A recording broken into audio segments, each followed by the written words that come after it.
मैंने दिलावर को देखा और ये सब पब्लिक स्पेस है और मैं दिलावर को अप्रोच करना चाह रहा था ताकि मैं उनसे पूछूं कि कैसे आप रूल ऑफ लॉ की वर्कशॉप पे आ रही है और आपने पाकिस्तान में रूल ऑफ लॉ तबाह कर दिया है। और जो यहाँ यूनिवर्सिटी स्टाफ है उन्होंने पता नहीं किसके ऑर्डर्स पे, लेकिन उन्होंने मेरे और मेरी टीम पे अटैक किया। आप देख सकती है वो क्लासरूम है, वहाँ हो रही है अभी वर्कशॉप। उस क्लासरूम के उन्होंने अभी विंडोज भी आप देख सकते हैं बंद कर दी है, उन्होंने कर्टन डाल दिया है, उन्होंने कर्टन डाल दिया और अभी आप देख सकते हैं सिक्योरिटी भी है।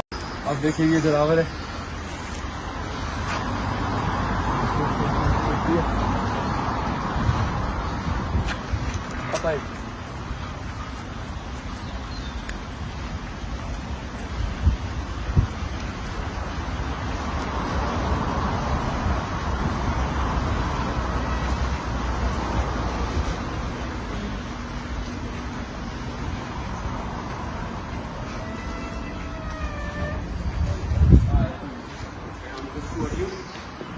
turn off the video.